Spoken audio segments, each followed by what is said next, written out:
Guerre en Syrie et guerre au Yémen. Alors derrière tout ça, il y a deux courants de l'islam, les chiites et les sunnites. Dans cette vidéo, on va faire le point sur tout ça. A tout de suite.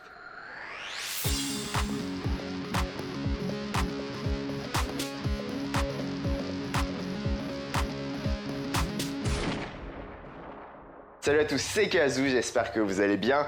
Aujourd'hui, on va donc parler des chiites et des sunnites. Et pour bien comprendre tout ça, il faut remonter dans le temps. En 632, à Médine, en Arabie Saoudite, le prophète Mahomet meurt. Du coup, voilà, il faut trouver un successeur, sauf qu'il n'avait pas écrit de testament et il n'avait non plus pas de fils. Du coup, les compagnons du prophète désignent dans la tradition tribale un successeur au sein d'entre eux. Du coup, Abou Bakr devient le premier calife. Abou Bakr, c'était pas n'importe qui non plus, c'était un ami intime du prophète ainsi que son beau-père. Sauf qu'il n'avait pas de fils, le prophète, mais il avait une fille, Fatima, et donc avait un gendre, Ali. Ce dernier, dans un premier temps écarté du pouvoir, deviendra donc calife 25 ans après, en devenant donc le quatrième calife. Entre temps, il y en aura d'autres, et c'est bien là le centre des problèmes entre chiites et sunnites, parce que les sunnites, voilà, ils respectent la tradition tribale de désigner du coup entre eux des successeurs, alors que pour les chiites, voilà, le successeur légitime est le gendre du prophète Ali. Alors Ali sera aussi assassiné et son successeur Muawiyah va démarrer la première grande dynastie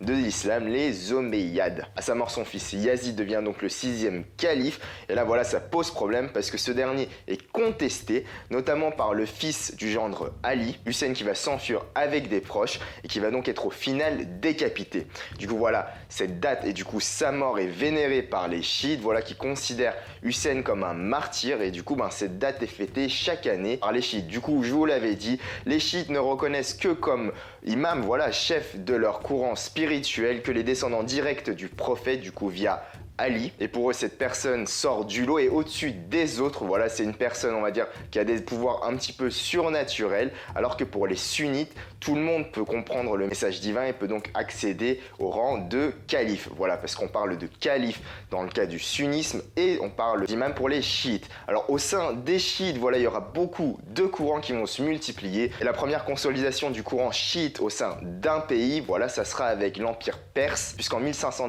Ismaël prend le pouvoir et proclame le chiisme religion d'État. Aujourd'hui, parmi les 1,5 milliard de musulmans dans le monde, on compte voilà à peu près 85% de sunnites et entre 10 et 15% de chiites. Voilà, le reste c'est d'autres courants. Je vous disais donc que les chiites s'étaient consolidés avec l'empire perse. À l'époque, voilà, l'autre grand empire dans la région, c'était l'empire ottoman qui était donc sunnite. Mais bon voilà, la vraie confrontation entre ces deux grandes idéologies s'est opérée plus récemment, c'était avec la révolution islamique iranienne en 1979. L'ayatollah Khomeini va reprendre le pouvoir en Iran. Il va vouloir être la tête de file du courant chiite, mais aussi de l'islam plus généralement. Et du coup, voilà quoi, il va vouloir un peu exporter la révolution iranienne partout. Et du coup, il va financer des organisations comme le Hezbollah en Liban ou au Koweït. Sauf que à côté de lui, il y a l'Irak, dirigé par voilà, le dictateur Saddam Hussein, qui est lui sunnite. Et lorsqu'il va déclarer la guerre à l'Iran en 1980,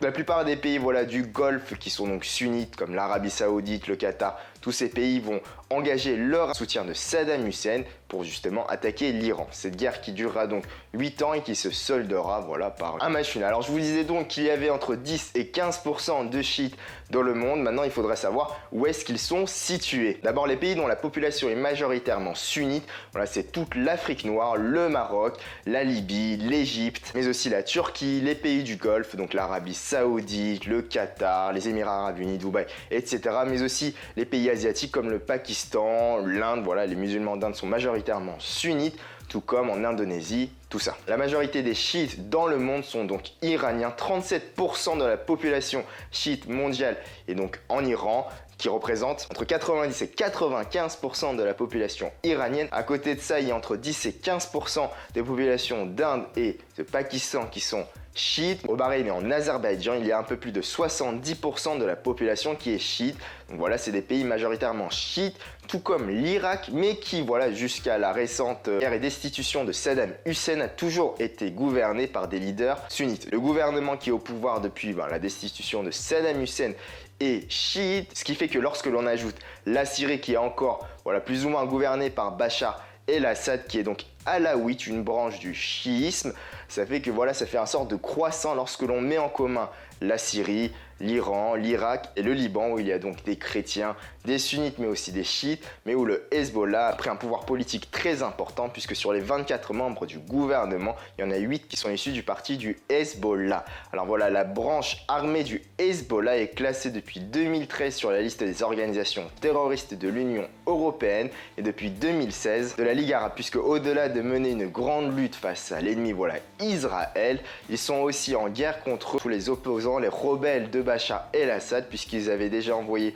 leur armée, leurs hommes, dès le début de l'insurrection avec le printemps arabe, c'était début 2011. On voit donc que ce courant chiite, voilà, qui était vraiment centralisé en Iran, s'est voilà, propagé dans cette région où voilà, il y a deux grandes puissances qui s'opposent, l'Arabie saoudite sunnite et l'Iran chiite. Voilà, quand on regarde la taille de ces deux pays, on voit vraiment le pouvoir géopolitique et géostratégique que ça peut avoir. Et du coup, les sunnites voient d'un très mauvais œil tout ça parce qu'il y a un enjeu stratégique, géopolitique, mais aussi économique. Il y a beaucoup de pétrole et surtout, voilà, tous ces oléoducs pour transporter ce pétrole passent par ces régions. C'est pour cette raison que les sunnites ont été les premiers à financer tous les rebelles, tous les opposants à Bachar el-Assad, que ça soit voilà, l'État islamique, les organisations terroristes et aussi voilà ce qui se passe au Yémen. On n'en parle pas beaucoup, mais il y a une rébellion, les rebelles houtistes, qui est donc une branche du chiisme, qui veulent s'emparer du pouvoir, et l'Arabie saoudite et tout ça, les pays du Golfe ont envoyé aussi leurs armées et beaucoup de fonds pour colmater cette insurrection. Bon, on peut pas se limiter